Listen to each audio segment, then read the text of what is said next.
Video ini merupakan pengantar dari kuliah tamu yang nanti akan membahas tentang penilaian kinerja sistem irigasi.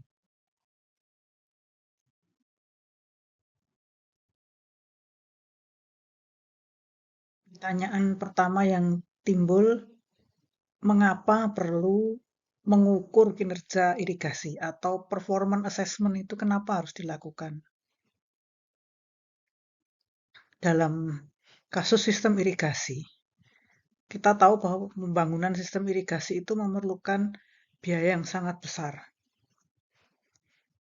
Nah, di sisi lain, sumber air terbatas ketersediaannya, sedangkan penggunaan air semakin banyak. Jadi dia harus eh, dihemat penggunaan airnya. Nah, kenyataannya banyak sistem irigasi yang tidak menunjukkan kinerja sesuai harapan, sehingga harus dievaluasi. Udah ngeluarin biaya banyak, tapi nggak sesuai apa kinerjanya tidak sesuai dengan harapan. Padahal sumber daya air itu makin terbatas. Jadi harus diukur kinerjanya seperti apa sehingga nanti bisa ditingkatkan. Pengukuran kinerja atau performance assessment itu lebih dulu digunakan di dunia bisnis atau manajemen pada umumnya. Jadi model penilaian kinerja irigasi banyak diturunkan dari dunia bisnis atau ya manajemen pada umumnya. Namun ternyata dunia bisnis sama sistem irigasi itu tidak sama persis.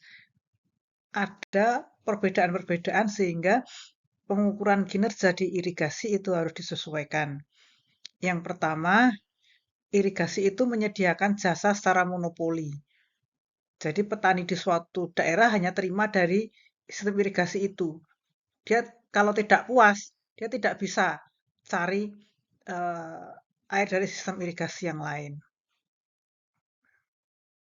Kemudian irigasi melibatkan beberapa subsistem yang kompleks, saling berinteraksi dan spesifik lokasi. Anda sudah tahu bahwa sistem irigasi itu melibatkan paling tidak ada 5 pilar. Ada sumber daya air, ada infrastruktur, ada manusia, ada institusi, ada pengelolaan. Nah, mereka itu saling berinteraksi dan itu tidak sama antara satu lokasi dengan lokasi yang lain, satu sistem dengan sistem yang lain itu nggak sama. Kemudian pembatasan sistem tergantung tujuan proses penilaian kinerja. Kita akan lihat nanti di sistem berkalang atau nested system. Berikut ini ada beberapa definisi, ada monitoring. Ya, monitoring itu yang dilakukan terus-menerus, pengumpulan data dan informasi. Kalau evaluasi itu menilai keseluruhan dari suatu kegiatan atau program. Nah, fungsi monitoring ini ada jangka pendek sebagai alat untuk memeriksa apakah eh, apa namanya yang sudah dijalankan itu sesuai dengan rencana. Dan ada yang jangka panjang, mengumpulkan informasi mengenai pasok air, kebutuhan kinerja dan lain-lain. Jadi dia untuk eh, apa namanya digunakan pada jangka panjang. Jadi fungsi monitoring kan dilakukan terus-menerus, tapi dia ada kalanya dia digunakan untuk eh, analisis di masa yang lebih panjang. Ini kegiatan-kegiatan monitoring, mengumpulkan data untuk irigasi ya, mengumpulkan data tentang distribusi air, kemudian tata tanam, kemudian menyiapkan laporan-laporan ini untuk yang jangka panjang, yang tahunan. Nah, secara keseluruhan, monitoring dan evaluasi itu menjaga arah kemajuan kegiatan pembangunan. Jadi, eh, dalam perjalanan suatu program atau pembangunan kelihatan menyimpang atau tidak. Kemudian dia menetapkan ada ini istilah relevansi, efisiensi, produktivitas, dan efektivitas dari suatu kegiatan. Kemudian menjadi pembelajaran untuk perbaikan perencanaan pembangunan yang akan datang. Jadi kalau kita sudah melaksanakan suatu kegiatan atau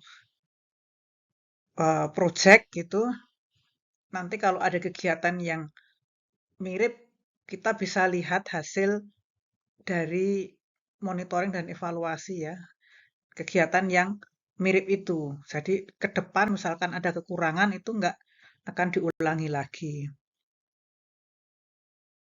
Berikut beberapa definisi yang terkait dengan pengukuran kinerja.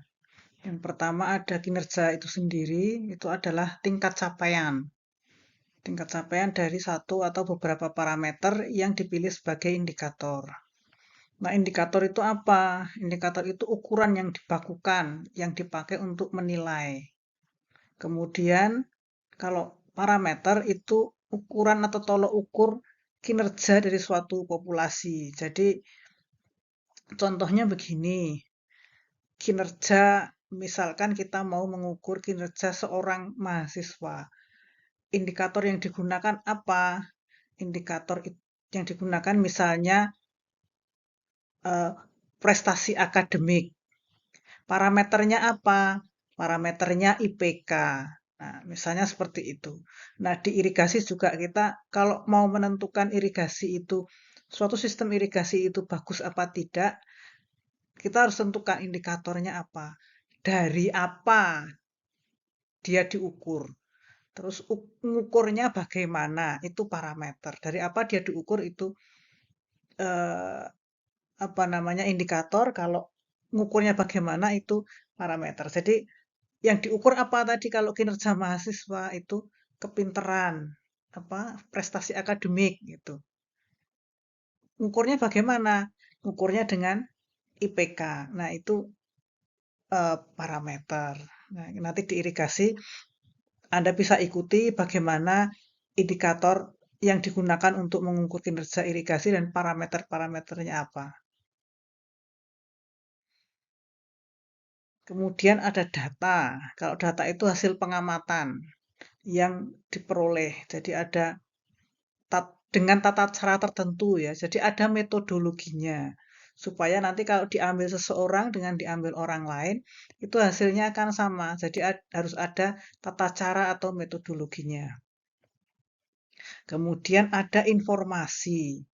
Kalau informasi itu data yang telah disusun, yang telah dianalisis. Jadi dia bisa digunakan untuk sesuatu. Kalau data itu masih mentah, kalau informasi itu sudah diolah.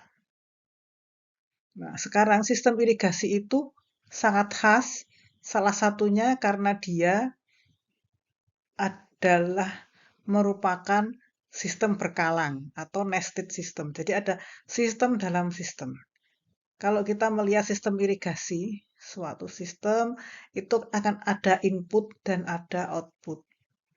Jadi sistem irigasi itu kalau diberi pengelolaan atau operasi irigasi, dia akan mengeluarkan output berupa suplai air, mengeluarkan output berupa air. Output dari sistem irigasi yang berupa air ini akan masuk ke dalam sistem yang lebih besar, yaitu sistem pertanian beririgasi. Sistem pertanian beririgasi ini kalau dimasuki input air, jadi di sistem irigasi air itu sebagai output, tapi dalam sistem pertanian air irigasi itu adalah input. Input dalam sistem irigasi nanti di dalam sistem ini ada prosesnya, dia akan menghasilkan output berupa produksi pertanian. Jadi hasil panen itu merupakan output dari sistem pertanian beririgasi. Tapi hasil panen ini, produksi pertanian ini merupakan input bagi sistem yang lebih besar yaitu sistem ekonomi pertanian. Demikian seterusnya. Nah, input ini tidak satu. dalam sistem pertanian beririgasi selain ada air, itu ada input bibit, pupuk, tenaga kerja dan lain-lain. Juga di dalam sistem-sistem yang lebih besar itu inputnya juga lebih macam-macam.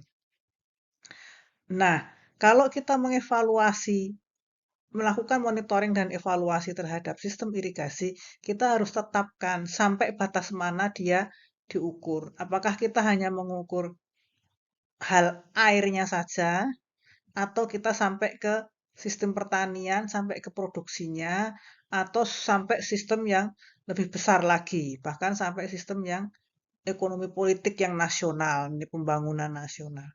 Kita akan lihat nanti dengan di kuliah tamu tentang epaksi, nanti Anda akan lihat yang namanya IKSI itu mengukur kinerja sistem irigasi sampai batas mana.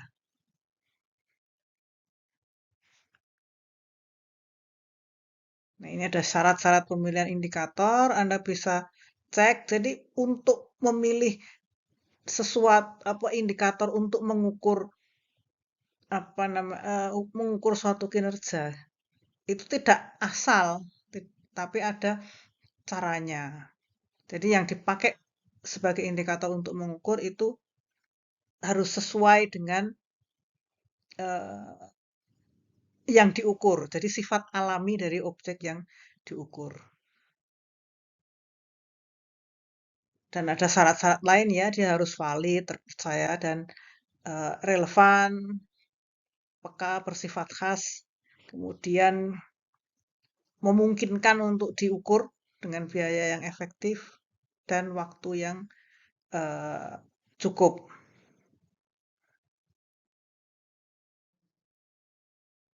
Nah, indikator yang dipakai untuk mengukur itu secara garis besar ada dua macam. Jadi kalau indikatornya sendiri ada banyak sekali yang bisa dipakai untuk mengukur kinerja sistem irigasi, tapi bisa dikelompokkan menjadi dua. Yang pertama adalah target indicators. Target indicators ini diadopsi dari dunia bisnis atau dunia manajemen pada umumnya tadi ya, yang asli. Jadi dia biasanya dinyatakan dengan capaian target. Jadi hasilnya apa dibandingkan dengan harusnya bagaimana. Jadi ini seperti efisiensi gitu ya. Nanti ada contohnya. Kemudian yang kedua itu ada comparative indicators. Comparative indicators ini agak khas, lebih khas di sistem irigasi. Biasanya dipakai untuk membandingkan kinerja sistem dengan sistem lain. Atau dipakai untuk membandingkan kinerja sistem irigasi dari waktu ke waktu. Nah, pemilihan indikator ini disesuaikan dengan tingkat sistem, jadi di kalang mana, di sistem tingkat sistem yang mana dalam nested system, dalam sistem berkalang.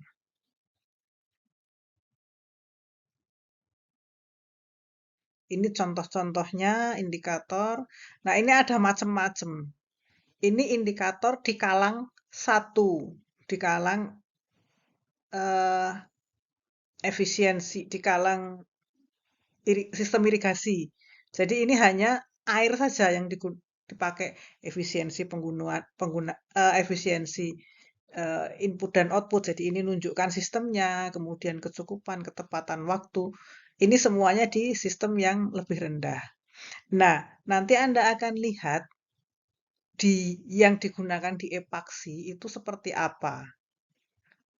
Apakah juga hanya indikator ini atau ada indikator yang lain? Oke, baik, kita akhiri kuliahnya sampai di sini. Selamat mendengarkan Mas Yusvan menjelaskan bagaimana mengukur mengukur kinerja sistem irigasi yang metodologinya itu sudah dibakukan secara nasional. Jadi seluruh sistem irigasi di Indonesia itu menggunakan cara mengukur kinerja yang nanti akan dijelaskan di kuliah tamu. Selamat belajar.